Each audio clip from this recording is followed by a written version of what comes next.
Hello guys, demand and supply की इस series में एक बार फिर से आपका स्वागत है। आज मैं आपके सामने निफ्टी एंड बैंक निफ्टी पे कैसे हम ट्रेड करते हैं इंट्राडे पे, उसके बारे में मैं आपको कुछ स्ट्रैटेजी बताऊंगा।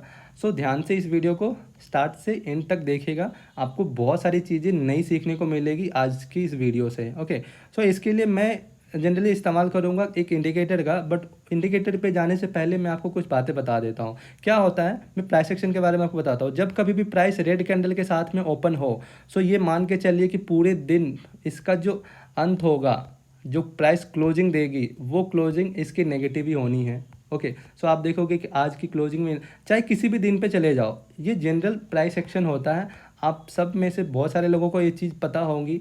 ओके, जनरली यही होगा, या तो इसी के आसपास क्लोज दे दे या तो इसके नेगेटिव साइड में। आपको मैं 2-3 एग्जांपल और दे सकता हूँ। जैसे आप देखोगे यहाँ पे इस दिन में प्राइस नेगेटिव ओपन हुई। ओके, नेगेटिव मीन्स यहाँ पे प्राइस ने थोड़ा सा रेड कैंडल बना के ओपन किया, ओपनिंग दी। ओके, रेड कैंडल से ओपनिंग दी और इसने क्लोजिंग कहाँ पे दी, आप देख पा रहे हो, नेगेटिव साइड को क्लोजिंग दी। ओके, तो ये चीज़ होती है। ओके, जब कभी प्राइस रेड कैंडल के साथ ओपन हो तो उसकी क्लोजिंग नेगेटिव साइड ही होती है, ये मान के चलिए आप। ओके, यहाँ पे तीसरा एग्जांपल मैं आपको देता हूँ। रेड कैंडल के साथ में आई थिंक ओपनिंग इसकी, वेट ए सेकेंड, ओपनिंग कहाँ पे है, ये रही ओपनिंग, ये वाली ओपनिंग कैंडल है। ओके, सो आप देख पा रहे हो कि कैसे ये चीज़ें काम करते हैं। ये वाली कैंडल ओपनिंग कैंडल है इसकी। ओके, और इसकी क्लोजिंग कहाँ हुई है, नेगेटिव साइड में। सो ये जो कॉमन चीज़ें हैं ये मैं आपको बताने की कोशिश कर रहा हूँ। नेगेटिव साइड में क्लोजिंग हुई है, तो जनरली कभी भी प्राइस जब नेगेटिव ओपन होती है तो उसकी क्लोजिंग भी नेगेटिव ही होती है। ओके, सो हमें ओपनिंग वाली कैंडल पे हमेशा ध्यान देना है कि कैसी कैंडल ओपन हो रही है। अगर डोजी हो रही है तो उसका प्राइस एक्शन अलग होगा, बट जनरली मैं यहाँ पे रेड कैंडल की बात कर रहा हूँ। रेड कैंडल पे ओपनिंग हुई है, अब इसी प्राइस सेक्शन पे हमारा ये स्ट्रैटेजी काम करेगा। ओके, सो चलते हैं हमारे स्ट्रैटेजी की ओर। इसके लिए मैं ऐड करूँगा एक इंडिकेटर जिसका नाम है intraday level. Okay, intraday levels करके सर्च करोगे आप इंडिकेटर्स में तो आपके फर्स्ट में ही आ जाएगा इंट्राडे लेवल बाय अनुराग त्रिवेदी। अनुराग त्रिवेदी ये मेरे फ्रेंड हैं। ओके, सो उनका बनाया हुआ है ये इंडिकेटर। आपके सामने बहुत सारी लाइंस यहाँ पे आ गई होंगी। सो सबसे पहले मैं इसकी सेटिंग कर लेता हूँ, मेरे साथ देखिएगा आप ध्यान से इस सेटिंग्स को। इसका सेटिंग्स का इस्तेमाल आपको भी करना होगा ऐसे ही। यह मैंने 50 ये में हटा के 100 कर दिया, उसे 13 की ज़रूरत नहीं है, हमें वीवैप की ज़रूरत नहीं, मैंने इसको अनचेक कर दिया। ओके, टीजीटी लाइन जो भी हैं ये सारे लाइन्स को मैं पहले रिमूव कर रहा हूँ ताकि चार्ट थोड़ी सी क्लियर हो। इसके बारे में मैं आपसे बाद में डिस्कस करूँगा कि ये लाइन आखिर क्या थी। ओके, ईएमए को थोड़ा सा बोल्ड कर देता हूँ मैं ताकि ईएमए आपको सही से दिखे। Okay, perfect. सो ये मैंने कर दिया। आज का मैंने बताया कि ओपनिंग रेड कैंडल से हुई है। पहले स्टार्टिंग मैंने आपको बता दिया ओपनिंग रेड कैंडल से, यानी कि इसकी क्लोजिंग नेगेटिव होनी है। ओके, नेगेटिव क्लोजिंग हुई भी है आज, ये आज की कैंडल है। आज की ओपनिंग रेड और क्लोजिंग भी नेगेटिव साइड हुई है। सो पहला, जब हम कभी भी इस स्ट्रैटेजी को अप्लाई करेंगे उसके लिए हमारे पास 2 कन्फर्मेशन की ज़रूरत पड़ेगी हमें। ओके, तो पहला कन्फर्मेशन, जब कभी भी ये बात ध्यान में रखिएगा, जब कभी भी ईएमए, तीनों ईएमए हमारे इंडिकेटर, जो इंडिकेटर, ये दोनों इंडिकेटर है, इसके डाउन साइड में, तीनों ईएमए अगर इसके डाउन साइड में हो, ओके, तो हम ईएमए के रिजेक्शन का वेट नहीं करेंगे, पहली बात। ओके, सो इस केस में हमारा दूसरा सेटअप काम आता है इसी के साथ में, वो ये है कि जब तीनों ईएमए डाउन साइड में हो, यहाँ पे तीनों के तीनों ईएमए आप देख पा रहे होगे हमारे इंडिकेटर लाइन, ये जो इंडिकेटर लाइन है दोनों, ये दोनों इंडिकेटर लाइंस की डाउन साइड में ही है। तो इस केस में हम वेट करेंगे, इन दोनों लाइंस का रिजेक्शन का वेट करेंगे। ये जो 2 लाइंस है, ओके, इन दोनों लाइन के रिजेक्शन का वेट करेंगे हम। ओके, दोनों लाइन से रिजेक्शन आने का वेट करेंगे। तो यहाँ पे आप देख पा रहे हैं कि ये प्राइस कॉन्टिन्यूसली ब्लू लाइन पे रजिस्ट करके वापस डाउन आने की कोशिश कर रही थी। ओके, कभी भी कोई भी कैंडल इसके ऊपर सस्टेन नहीं किया है। ओके, सो बार बार इसको रजिस्ट करके प्राइस डाउन आने की कोशिश करी और अल्टीमेटली आप देखोगे कि रिजेक्शन आया ब्लू लाइन से, इस एरिया से फिर से रिजेक्शन आया और उसके बाद प्राइस ने अच्छा खासा डाउनफॉल लगाने के लिए रेडी हो गया प्राइस, और यहाँ पे हमारे येलो लाइन को भी ब्रेक कर दिया। सो हमारा ये जो सेटअप बेस है, मैंने बोला 2 कॉन्फर्मेशन चाहिए। ओके, सो पहला कॉन्फर्मेशन हमें कहाँ मिल गया, पहले तो मुझे स्टार्टिंग में ही पता चल गया कि आज तो नेगेटिव ही रहेगी मार्केट, इतना तो हमको पहले से पता चलेगा क्योंकि रेड कैंडल से ओपनिंग थी इसकी। ओके, पहला कॉन्फर्मेशन कि नेगेटिव होगा। दूसरा कॉन्फर्मेशन हमें मिल गया कि प्राइस रिजेक्शन देना शुरू हो गया ब्लू लाइन से। ओके, दूसरा कॉन्फर्मेशन हमें मिल गया यहाँ पे।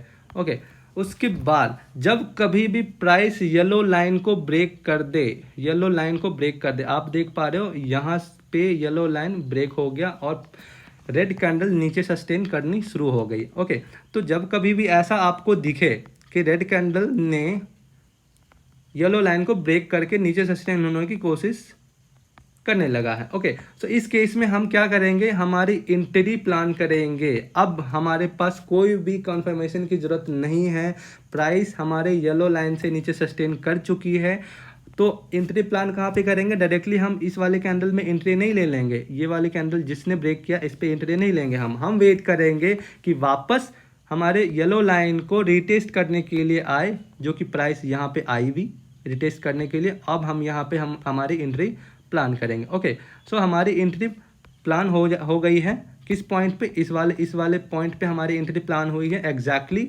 ओके, सो मैंने आपको यहाँ पे बताया कि हमारे लिए पहला कॉन्फर्मेशन रेड कैंडल ओपनिंग थी, रेड कैंडल ओपनिंग पहला कॉन्फर्मेशन। दूसरा कॉन्फर्मेशन येलो लाइन से रिजेक्शन था, येलो लाइन से ब्लू लाइन से रिजेक्शन था। तीसरा कॉन्फर्मेशन इसने येलो लाइन को ब्रेक करके सस्टेन भी किया नीचे डाउन साइड में, अब हमारी एंट्री बन जाती है। एंट्री के लिए हम वेट करेंगे कि वापस रिटेस्ट करने के लिए आए येलो लाइन को, तो रिटेस्ट करने के लिए जैसे ही प्राइस आई हमारी एंट्री हो गई। ओके, और जब हमारी एंट्री हो गई, वेट ए सेकेंड, मैं यहाँ पे एक पोजीशन आपको क्रिएट करके दिखा देता हूँ किस तरह से हमारी कहाँ पे एंट्री हुई है। ओके, सो यहाँ पे हमारी एग्जैक्टली इसी पॉइंट पे हमारी एंट्री हुई और स्टॉप लॉस हम रखेंगे पिछले वाले स्विंग के आसपास में। ओके, इसके ऊपर हमारा स्टॉप लॉस और टारगेट हमारा कहाँ होगा, टारगेट हमारा होगा मिनिमम हमारा टारगेट होगा 100 EMA। आप देखोगे 1:2.5 का टारगेट हमें यहाँ पे अचीव हुआ है।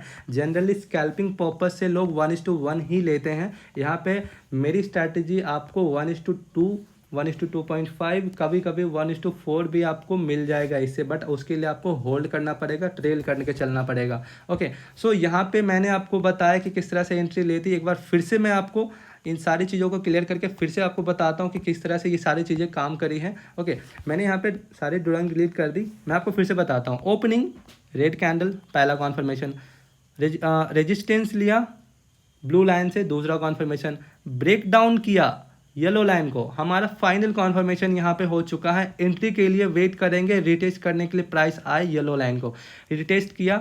ओके, और हमने यहाँ पे एंट्री भी ले ली, इसी पॉइंट पे हमने एंट्री भी ले ली। ओके, सो एंट्री हमारी हो गई और टारगेट हमारा 100 EMA, जो कि डाउन साइड में हमारा 100 EMA है, इस वाले पॉइंट के पास में हमारा टारगेट हो जाता है। ओके, सो टारगेट हमारा हो गया 100 EMA। आप देखोगे हमने यहाँ पे ऑलमोस्ट 150 पॉइंट से भी ज़्यादा यहाँ पे कैप्चर किया। आप यकीन मानो मैंने एंट्री ली थी एग्जैक्टली जो मैं आपको बता रहा हूँ, एग्जैक्टली मैंने इसी पॉइंट पे मैंने एंट्री ली थी। ओके, 440 के आसपास हमारा प्रीमियम चल रहा था उस समय, 40,500 का मैंने पुट ऑप्शन बाय किया था। ओके, सो यहाँ पे 450 का प्रीमियम और मैंने उसको सेल किया इसी प्राइस पॉइंट पे जो मैं आपको बता रहा हूँ, इसी पॉइंट पे 100 EMA के पास में मैंने सेल किया इसको, इस पॉइंट पे। ओके, 600 प्रीमियम पे मैंने सेल किया, तो ऑलमोस्ट 40% हमारा कैपिटल गेन हुआ। सो आप इस चीज़ को मानो। ओके, ये स्ट्रैटेजी को जब आप यूज़ करोगे ना तो आपको बाकी में इस चीज़ के आप फ़ैन हो जाओगे। ओके, लेकिन आपको प्राइस एक्शन का पता होना चाहिए, ठीक है।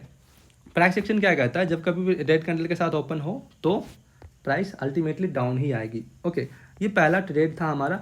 आपको सिमिलर ट्रेड दूसरे इंडेक्स में भी मिलेंगे। जैसे फाइनेंशियल की बात करूं तो फाइनेंशियल में क्या था हमारे पास। ओके, फाइनेंशियल में भी सेम, देखिए opening with red candle. Okay, पहला कॉन्फर्मेशन। दूसरा कॉन्फर्मेशन मैंने आपको क्या बताया, रेजिस्टेंस फेस करे, एक बार रिजेक्शन आए। ओके, रिजेक्शन भी आया, यहाँ से प्राइस डाउन आनी शुरू हुई। ओके, और उसके बाद क्या, अगेन यहाँ हमें हमारा येलो लेवल भी, येलो जो लाइन थी वो भी ब्रेक डाउन दिया।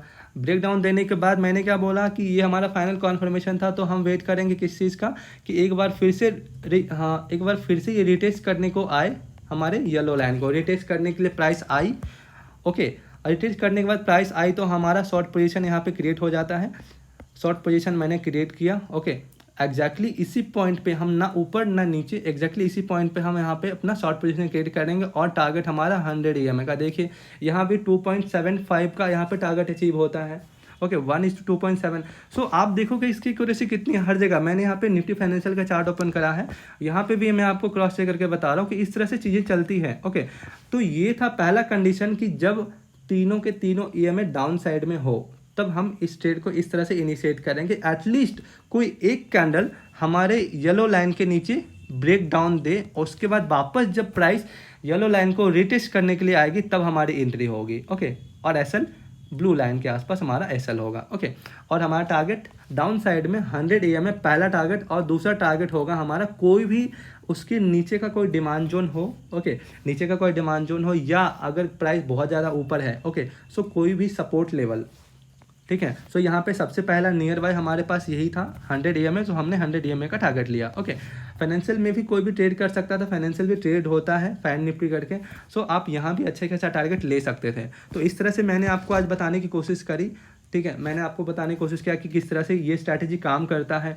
आपको आगे दूसरी वीडियो में मैं और भी अच्छे से कुछ अलग अलग पैटर्न्स के ऊपर मैं आपको बताने की कोशिश करूंगा, इसी पैटर्न पे, इसी स्ट्रैटेजी पे किस तरह से चीज़ें चलती हैं।